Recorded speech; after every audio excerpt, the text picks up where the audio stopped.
দেশের ভেতরে ও বাহিরে দিন দিন চাপের মুখে পড়েছে পাকিস্তান। বিশেষ করে বিভিন্ন দেশের মদতপুষ্ট বিদ্রোহী গোষ্ঠীর সাথে লড়াইয়ে দেশটির পরিস্থিতি এখন অনেকটাই নাজুক। বেড়েছে পাকিস্তান তালিবান নামে পরিচিত তেহরিকি পাকিস্তানের কর্মকাণ্ড। সম্প্রতি পাকিস্তানের সেনা অভিযানে নিহত হয়েছে ৪৫ বিদ্রোহী এবং ১৯ সেনা সদস্য।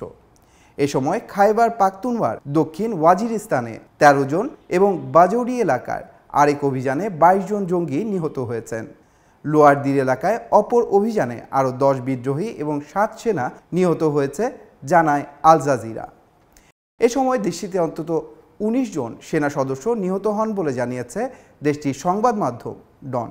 এ হামলায় দায় স্বীকার করেছে তেহরিক-ই-তালিবান পাকিস্তান টিটিপি, যাদের পাকিস্তান তালিবান নামেও ডাকা হয়।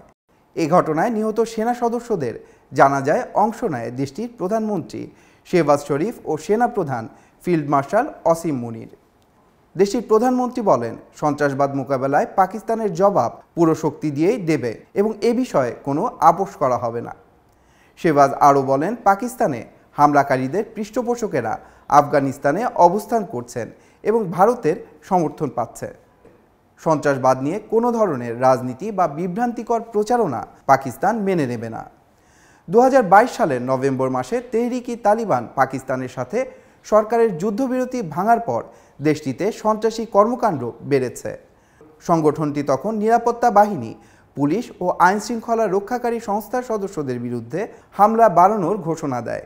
এর আগে চলতি মাসের শুরুতে বান্নু এলাকায় আধা সামরিক ফেডারেল কনস্টেবুলারি এফসির সদর দফতরে হামলার চেষ্টা ব্যর্থ করে দেয় নিরাপত্তা বাহিনী। এতে ৫ সন্দেহভাজন সন্ত্রাসী ও ৬ সেনা নিহত হন।